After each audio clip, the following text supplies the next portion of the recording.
Hello, everyone. My name is John Edwards. With me, as always, is Zeke Baker, and together we make the Dad's Drinking Bourbon. Say hello to the folks, Zeke. Hello. Happy to be dialing back in with you folks. It's been a while. You were gone for a couple weeks because you were off doing dad stuff. I sat down with the guys from Belmead. Great couple of shows. We really missed you, but if you listened to them lately, we hope you enjoyed them. Tonight, I think we have to change things around because we haven't done enough drinking bourbon lately. We've done a lot of talking to other people, so we need to get back to our roots. Exactly. And, I guess maybe not a fair assessment to say we haven't been drinking bourbon per se, just not sharing it with folks. Over the past few weeks, we've definitely picked up a few good random ins and outs, bottles, samples, and whatnot from various locations, friends, sources, etc. And John and I decided it was just time to bring back the Hodgepodge Kitchen Sink Show. Throw a little bit of everything out there. Normally we try to do side-by-side blinds for comparative tastings. But tonight, like John said, it's been a minute. We've got a few things in the hopper. We weren't really sure where to put them in blinds either. So we're just going to dump it all, taste it all, and hopefully have some fun here. So I've been drinking over the past couple of weeks. I know you have, just not actually behind a microphone. No, did manage to make the Knob Creek pick recently, which should be hitting shelves before too long. That should be fun. That is really cool. I went to the watch party of Neat. That was really cool with Paul Steele. Thank you to Paul Steele for inviting us to that. Sat next to the Grease from the podcast, Chris Thomas, Dan the Bearded Dram, Cam was there. There were a bunch of people, the Whiskey Genie, if you don't know, a bunch of people in the Nashville scene that were in there. And by the Nashville scene, I mean the Nashville bourbon scene. Although there were a lot of people in the music industry there. The movie's great. We won't spend too much time on it because a lot of other people have. I will just tell you that it elicits a feeling in you that makes you want to go share bourbon with a friend. So go check out that movie.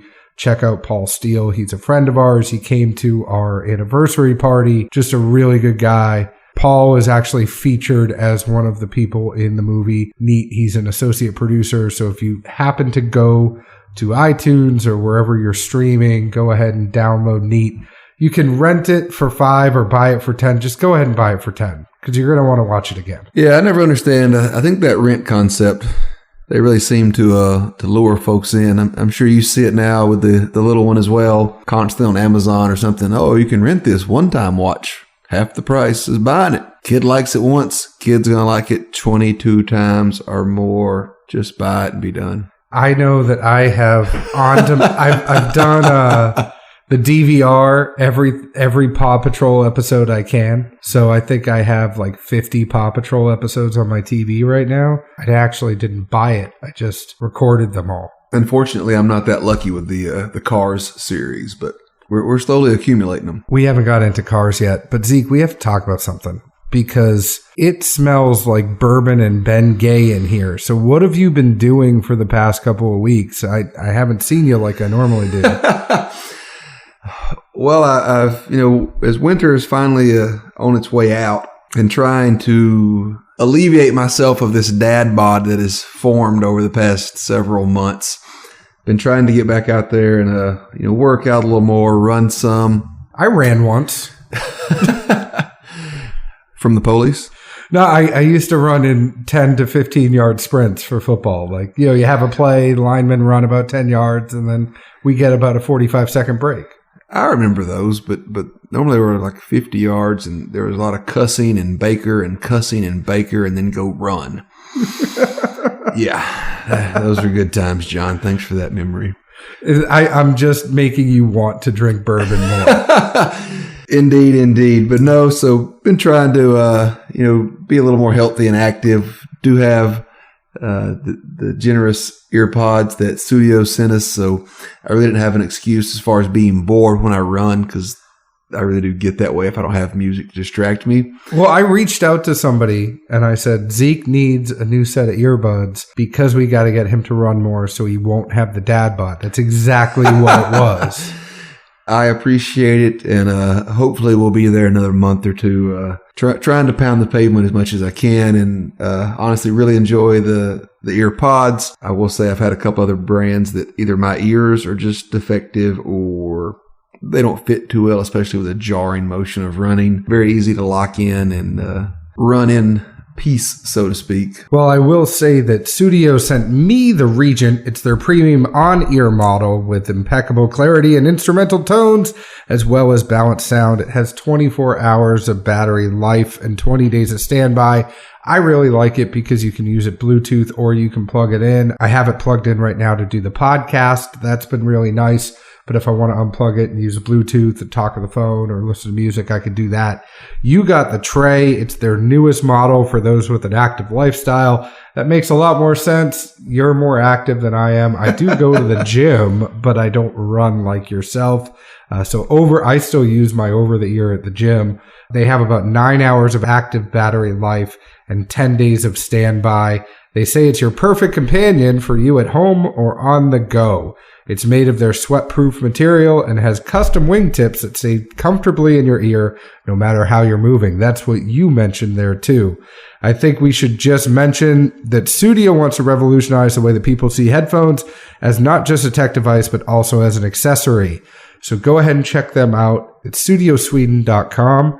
Use code Bourbon15. That's code Bourbon15. That'll get you 15% off any purchase. So thank you guys for sending us some headphones. We hope that other people will listen to good quality as well. Back to the question on the smell. I don't know. There's some weird pinched nerve behind my left shoulder blade. I really can't feel much in my left arm right now. It's been numb for a few hours, but Ben Gay helps, and I'm sure this bourbon eventually is going to do some good. Well, Zeke came in and immediately took his shirt off. And I was like, how much you been drinking already? Took it off, started rubbing Bengay on his back. So I knew he was having a tough day. But we are going to drink. There's a few things that we're going to drink. Some that were sent to us, some people that came in. We are going to have some of the Taconic Barrel Strength Bourbon. And Phoenix from Taconic actually just came to Nashville. Zeke got to go ahead and meet up with her. We brought her over to an organization called the Whiskey House that we're a member of.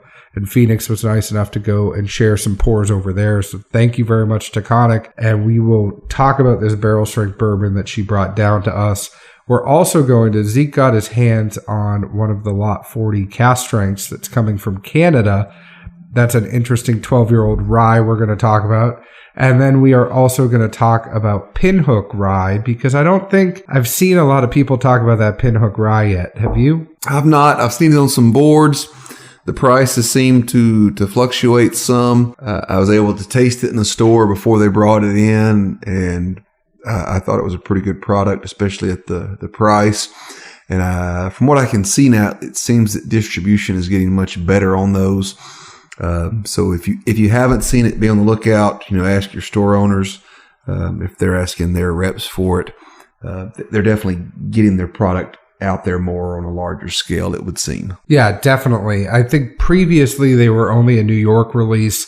They used to be just MGP. An interesting thing about Pinhook, and we'll talk about them when we get down to that, but they are now being distilled at Castle and Key. So they do all contract distilling, but they are going to be at Castle and Key now. They still have some MGP that's left over. This first rye release is going to be MGP, but eventually it will be Castle and Key. So that's a cool little fact about Pinhook. I do love the thing about Pinhook that I love is that every release of their bourbon or rye is named after a horse that actually runs. So there is a horse called Bourbon and Rye now, just like there was Urban Bourbon and hashtag Bourbon, all the other releases they had. You could actually go and find that horse racing someplace and bet on it, and you could be betting on the bourbon you have. I think it's fun to bet on the bourbon you have, but I think it's more fun just to drink it and enjoy it. I might be a little upset if what I was drinking and enjoying suddenly lost me a small, medium, or large amount of money. me and that bottle might have some words depending on how much of it was already in the tank. So I don't know. It's like they have those separation guidelines, like church and state, other stuff. You don't want to be that tied to the bottle you're currently drinking. I don't know. I'm pretty tied to every bottle I'm drinking. I know. You don't turn any of them loose and you don't finish any of them. I do finish them. I do put them in 200 milliliter bottles when I get to the end, and then I bunker them away so that in case you and I... So I'm almost making my own little whiskey library so that if you and I ever want to do a callback to something, we have it available. That's an interesting scale. I consider that, and there are some bottles I hang on to, but I almost see two tiers of hanging on, quote unquote. A being... Man, probably cost me a lot of money. I'm going to sit on what remnants of this I have just to enjoy down the road. But B, and I think I really probably appreciate these even more, are the ones that weren't that expensive, but so good you just cannot keep yourself from killing it. Like that Blom Brothers I had. I wish we had it here. I mean, it barely lasted a week, and it's just MGP 11-year-old juice, and plenty of folks have it, obviously, in other places and labels, but... You wish we could have put that up, and you brought the empty bottle that night, but you wish we could have put it up in that mic drop showdown that we just had a couple weeks ago. Yeah, I mean, it was fun, and man, that thing, it went away faster than anything I can think of in a while. Well, I just think of it, what I do is when I get to a certain point, it's almost like emotion goes out of it, and then I'm thinking about us. And I know you don't think about us as much as I think about us. But especially not late night drinking, no. No, not late night drinking, but I think, okay, I need to stash some of this away because in case anything ever comes up that we want to do a blind on, 200 milliliters gives us multiple blinds if we ever want to do that. I see a point there. And then I have a little library, and they almost look like you can get them on Amazon, and they look like little, like old elixir bottles. And it almost looks like I have a little pharmacy there. How many of those Bell Mead single barrels have you killed? Any? Yeah. Don't lie now. 2. I killed 2. I killed an elixir, and I killed Barrels and Brews. I still have 1 Barrels and Brews left. And then I have a half of another elixir left. Interesting. And then I have some of the craft brewed. I have the Radnor. I have the Wine Chap. I'm trying to think of what else I have. I have a couple of the distillery picks. Clearly, John hoards more than I do, probably. If anyone hasn't picked that up by now. No, I mean, I don't. How many Willets have you opened that are... A lot. How many do you not have open? A lot. Hey, we're getting there, slowly but surely. I think if we were to count, you have more unopened bottles than I do. It's possible, but those Willets, man. You never know if I need a kidney or some other. You need to buy a car. Yeah, finances come up from time to time. I have to be mindful. Zeke's bunker is worth a lot more than mine. That's all I gotta say. But let's actually talk about the whiskey here. Which one do you want to start with? The Taconic, the Lot 40, or the Pinhook? I'm wide open. I would just say let's space out the tasting on the 2 ryes to have a deviation. So let's start off with the Pinhook Rye, as we were kind of talking about it before. The Pinhook Rye comes in at a reasonable $35, 93.5 proof, 46.25 ABV. It's aged more than 2 years. It's MGP rye. I do like this one is 95% rye, 5% barley, kind of the standard MGP mash. One of the interesting things about this is to pinhook, the definition is to buy an object cheaply to sell later for a profit, which is pretty much the definition of the secondary market in bourbon. But in horse racing, what it really meant was to buy a young horse. So if you go buy a yearling or you buy a horse that was just born and you expect that you are going to sell it for a profit later on. So that's pinhooking. They'll go to the Keeneland sale, the Fasig-Tipton sale, any of those big horse sales, and then they will go buy a horse that's pretty young. And then their idea is to flip it. It's almost like bourbon. It's a perfect marriage to call a bourbon pinhook. Well, in this day and age, there's probably nothing more laughable than that. What do you think about this one? I like it. As I mentioned earlier, I was fortunate enough to be in a store when the rep had it and was working on getting distribution going and got a sample then. Not to veer too far off the beaten path, but a lot of people, they still look at age statement, I wouldn't say snobbily, but they always factor into the equation. I don't think that's necessarily always appropriate, especially with a rye product. just because it ages, matures, and is going to exude different flavors much quicker than most bourbons you come up with. So definitely don't sleep on it or overlook it or laugh just because it's young. Let's see, notes official wise. I had a nose fresh mint. I thought it was more spearmint than wintergreen. Palate wise, young rye but not grassy. It had some really sweet points at times. Nice presence but no burn. I'm gonna have to go through my my open bowl at the house, but if there's a minty Jelly Belly, that's really where I would put this. Some mint flavor, some sweet sugar, whatnot behind it. Finish wise, honestly, not much. The barley seemed to linger for just a hair of a second, but all around, $35. This is a throwback. Another callback to Jelly Belly. If anybody that is connected to Jelly Belly is listening, Zeke has a whole scheme where we are going to use Jelly Bellies to give our tasting notes. So that's how I test my palate. You laugh at this. You get the variety pack of Jelly Bellies. You just put them in a big bowl. Whenever you walk by, you grab 2 or 3. You taste them and you try and figure out what in the world they were. It's constant refreshing of my mind here, John. I'm keeping myself on my toes. Some people get things like from the Aroma Academy and they smell different aromas that are in bourbon. Zeke goes for this tastes like watermelon. It's not great. Hey, I'm telling you, it's a great way to just keep yourself on your toes when you're passing through the kitchen. Brain games are a good thing. No, I agree with you. I got mint. The nose to me, I got mint, and it's almost, when you smell it, and it's something I know I'm gonna push a button here of something that Zeke wants to talk a lot about here in future episodes, but I almost get a summer rye on this one. It smells and tastes like a refreshing summer drink opposed to a winter, warm, dark rye that you want to curl up next to a fire with. This is one that I think you could almost mow the lawn, put it in a glass and get out on the lawnmower and mow the lawn. It's a refreshing rye. I don't get a lot of burn on it. Like you, sweet mint, almost a little bit of lime and cilantro for me. And I know that's going to sound interesting, but it had a little bit of that sour limeness to me I liked it. It was almost like a cocktail in a glass, that it was sweet and a little bit of spicy at the same time, but not a lot of burn. Didn't really tingle my lips or anything, but at $35, I think it's a no-brainer. It's a nice looking bottle, a nice presentation, a nice whiskey, and they're not overcharging you for it. So I'm in full support of this one. Yep. 2 thumbs up on my end. I think the biggest debate, we're just going to sit down with some, guac and some chips. You break out the Pinhook. I'll bring my favorite mezcal, and we'll see how these things digress. All you said was chips, and I was in. I know. So let's move on to the Taconic, because you recently got to sit down with Phoenix from Taconic.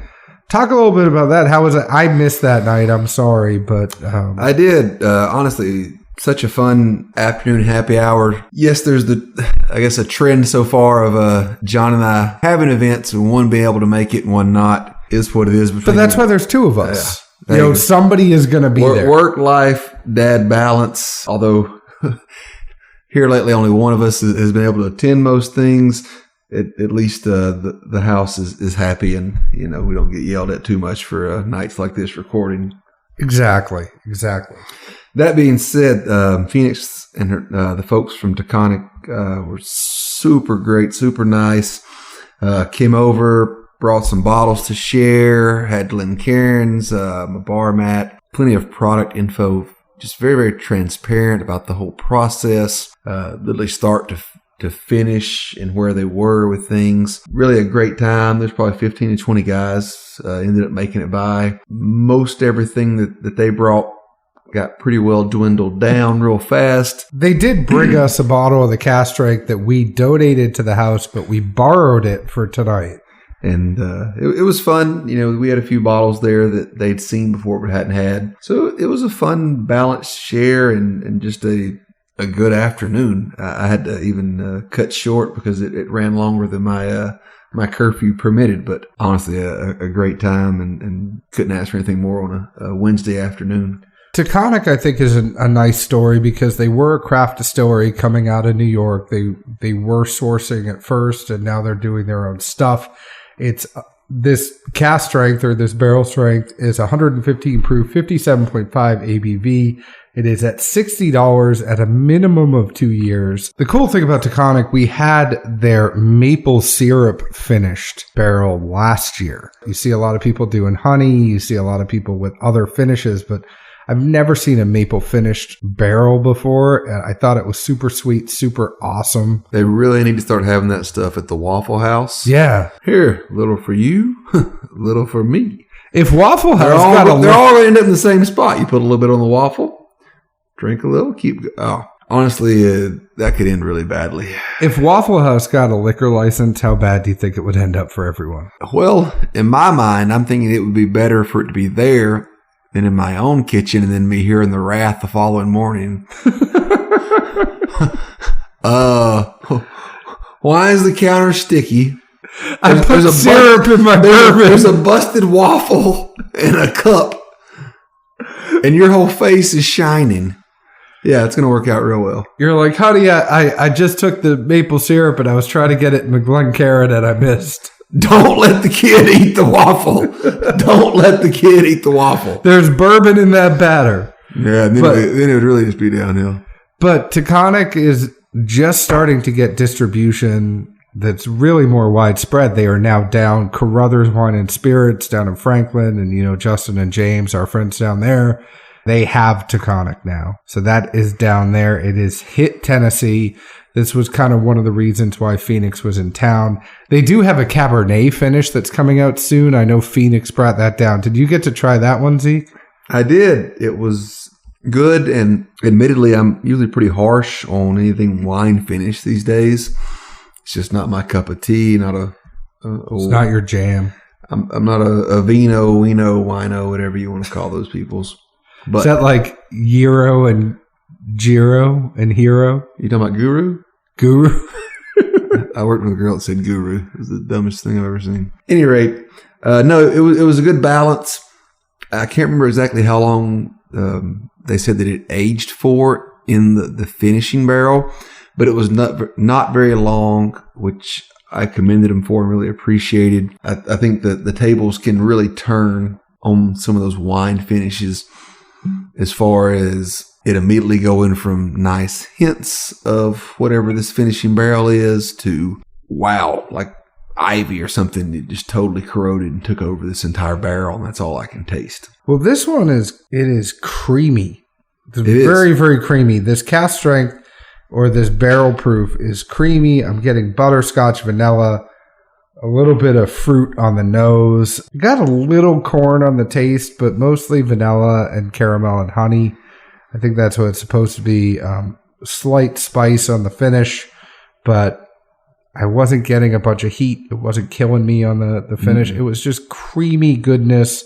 And when you think about that it's 115 proof, it doesn't taste 115 proof at all. No, not at all, especially for young product. And they'll have to forgive me as I can't recollect, but she did mention that I think they've done well in a couple of tastings as far as awards and whatnot go recently.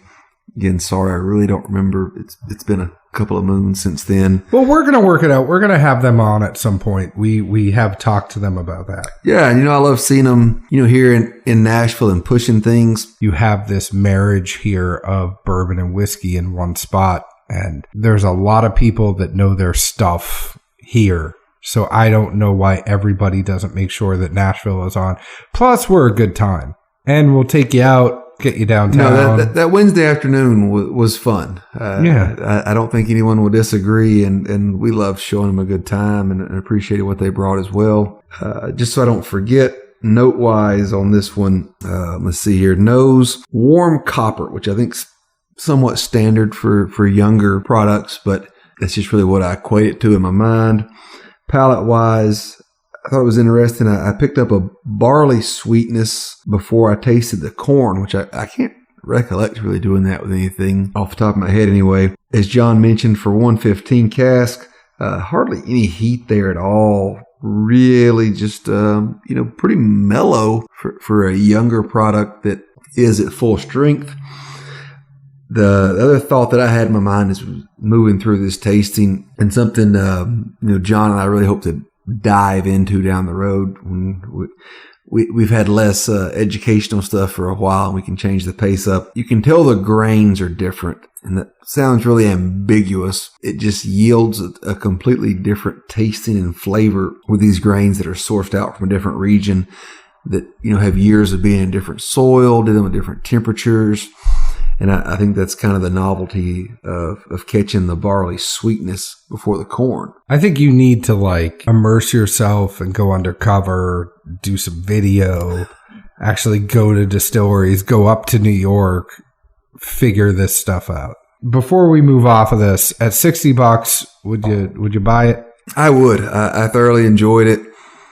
And not to be, contradictory of myself when we talked about the Pinhook and the age statement earlier. It's a younger bourbon, not a rye, but it is a quality product. I don't think age matters as much in rye than it does bourbon. But The funny thing about this is I got a little bit of corn on the taste, but the creaminess almost masks the youth in this one that I find super interesting. Yeah, I think it's the grains. I really don't think I have anything that the barley leapfrogged the corn. But this, I caught that, barley sweet, and then the corn kind of moved in behind it. But it wasn't overbearing or... So it's slid into your DMs? The corn slid into your DMs? I would just say it wasn't overwhelming. It wasn't mellow corn. No. I think Zeke and I are both... And we're not just saying that because they came out and hung out with us. Even if you come out and hang out with us and we don't love your stuff, we'll tell you because we're honest to a fault. But... the creaminess I can't tell you enough, at least for me, the things that I found so impressive about this one is I didn't taste the 115 proof. It was warm, but it wasn't overwhelmingly hot. And it was just creamy. Zeke's opening it up. It was creamy goodness that didn't have a terrible bite. And it didn't have a terrible corn taste to it. I really did enjoy this. It definitely punches above its weight as a 2-year-old, right? Of course, I'm asking Zeke that right when he took a sip. But no, I think it punches above its weight as a 2-year-old. It does not taste like a 2-year-old. I would almost peg it more as like a 5-year-old. I think it goes back to the grains. Yeah, I know you said that. The corn's there. It really is. But it's a completely different tasting corn than I think most people are going to attribute to, that's young corn. Yeah. It's not like drinking Shine or something either. True. Well, let's move on to the last but not least, Lot 40 Cask Strength Rye. It is 110 proof, 55% ABV. It's a Canadian whiskey, So it's a boot 12 years old. It's 100% rye. The hell's a boot? I'm doing my Canadian accent. Oh, I thought we were going to break out Das Boot. No. See who wins that battle. It's about time that we drink this whiskey, John, I didn't grow up above the Mason-Dixon line. So it's 12 years old. It's Canadian whiskey. It's 100% rye. It comes in at $50 if you're lucky enough to find it retail. And I think it's a regional only release, right? Canada only. Secondary market, this thing crushes. And I will say, I'm going to tee this up. I've asked this question repeatedly. Looking at this one, it's 110 proof. And I've seen plenty of the Willet Ryes from various years that were all quote unquote cask strength, but they're all done at 110 proof. I mean, is there some unwritten rule that rye cask strength is 110 and that's what you put it at? No, because I think the only other one besides that is going to be Pikesville. So it begs the question, is that a Canadian thing, or is that a model after Heaven Hill thing, or are a lot of the Willets Heaven Hill or Canadian whiskey? No, all those Willets say they're still in Indiana, bud. Really? I mean, I've got one friend that sent me a picture that says Kentucky. That's it. It's interesting. And that's quite a few. I don't know. There was even a point to where if you look at some of them on the label, it's already pre-printed 110 proof within a barrel written in hand. So it was literally a standardized process. So seeing this at 110, I mean, I don't know. I don't know, but maybe y'all need to reach out to us when we post this up on our Facebook page. Yeah, if anybody has any thoughts as to the rhyme or reason behind 110 proof on these rye cask strengths, would love to hear it. It's funny this one went after Taconic because this one was such a creamy rye, and coming in at 100% rye, I was very surprised at how creamy this was. I got lots of rye spices, almost like baking cookies on the nose. The taste was so creamy on the front, some nice butterscotch, toffee, all that good stuff. And I hate to use the same tasting notes over and over, but it was just a candy goodness that coated your mouth, and it was creamy and thick. And then I got the slightest hint of spice that lingers and tickles your mouth on the finish, but it's that vanilla, the baking spice, the toffee and butterscotch, all that stuff is really what coated my mouth on the taste that is just amazing to me from a rye. Really remind me of Knocked Up right now, and it's all he knows. Yeah. No, laughably, I was really impressed with this pour. Plenty of times you see things on secondary that are very limited, only released in certain markets. For this, only released outside of the country, which why it's outside of the country, I don't think anyone knows. But Canada's outside of the country? Yeah. I know that. I was just being funny. But no, I mean, this is really amazing juice. Why they didn't send it to here or us, however you want to look at it, we may never know. But I immediately laugh when I just think back to South Park some years ago. And, they had some choice words for Canada at some point. What would Brian Boitano do if he was here right now? I'm sure he'd kick an ass or two. That's what Brian Boitano do. See, this is where John's humor really comes in, people. You just have to tee him up the right way. Yeah. Blame Canada song was great. That whole movie was just so good. Yeah. And do you remember who the guy said this was sourced from? It was in Speakeasy, but I don't remember. I don't remember. And he's speaking of Speakeasy, Wisconsin, which is a group we're both in.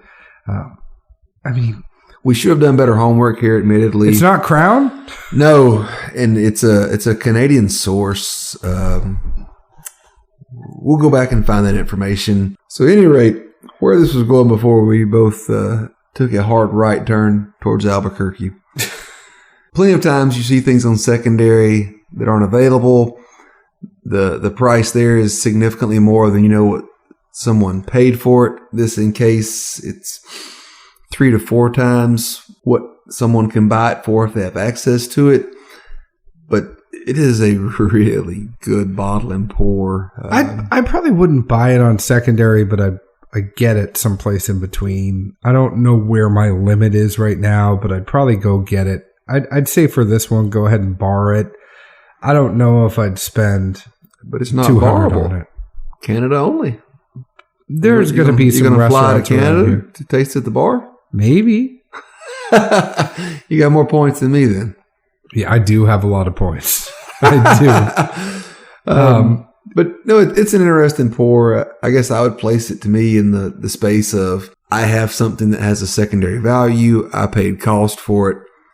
I'm fine trading with someone that's in the same boat as me. Yeah, I probably wouldn't go and spend $200 on this one, but if I happen to get a cost, if somebody's listening and wants to send us another cost, I would take that. I probably would not take it above that, Yeah. And note wise. And it's just because I would think about this at this point. Realistically, I would say I could go get some Four Roses picks that are coming down the line. I could think about getting some of, like the Elixir Four Roses pick. And I believe, is that the split that he did with Justin and James from Barrels and Brews? Which one? The one that's coming out this week. I don't know, honestly. Well, anyways, Elixir is going to have a pick that's released on March 1st, but I would think about some of the Four Roses picks that are coming out, some of those other things. I would rather get four Roses picks than one of these on secondary. I can't say I disagree there. That's kind of my thought process, right? Yeah, plus at the same time, as you mentioned, Pinhook seems more of a summery profile. Lot 40 is definitely winter as far as rye tastings go. My notes on that one, nose wise, I thought it had a very cold mint. I don't know, not the best elaborate words, but it just seemed cold and minty. You say that ominously. I mean, it reminded me of licorice gum in the blue pack. I do not remember the brand name, but a former colleague of my dad's when I was a kid used to chew this stuff regularly. And as a, bored, hyper little kid, anytime you see a pack of gum, you think, I need a piece of gum. I'm going to try that.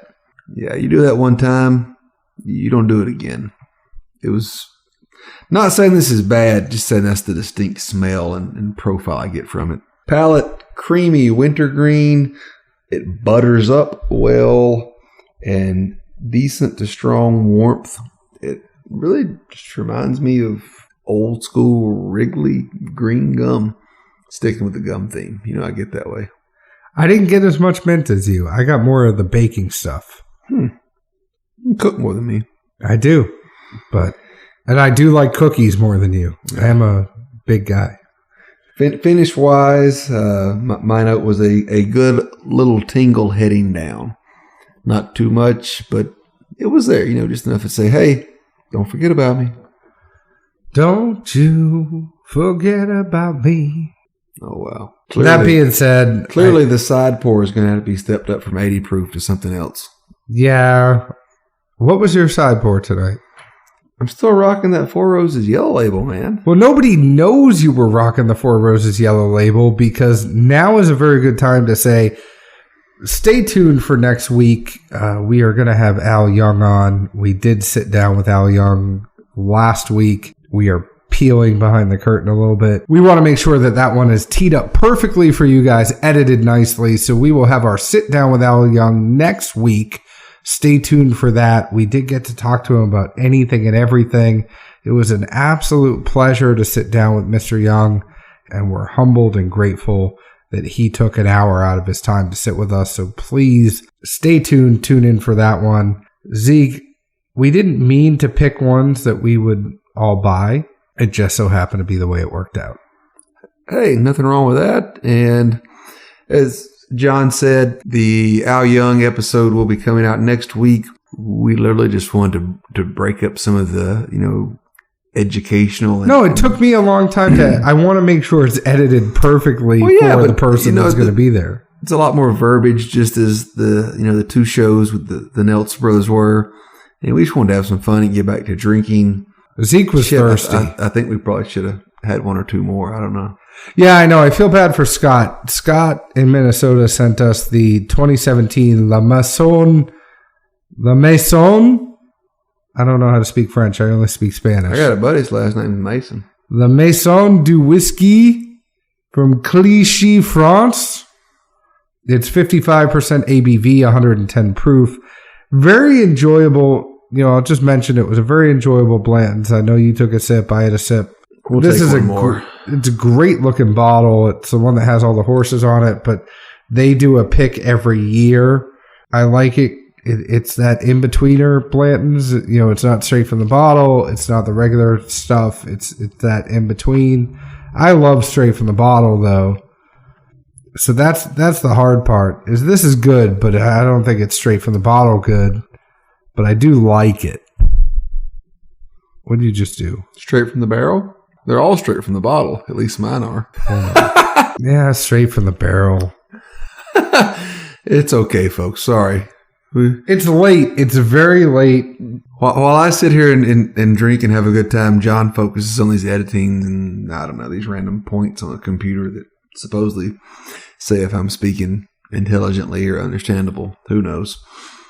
I have to think about two of the Blantons I will say that the front end of it was more floral than I can really remember most Blanton's. It was very floral. It's not your typical Blanton's pick. No, like the whole label, spring, horses running. I think of all the flowers and whatnot they put up at those, the Derby and the races. Like, that's fitting. I think that profile really hits the olfactory memories of seeing just a bouquet of flowers and lilies and lilacs. I could see lilies.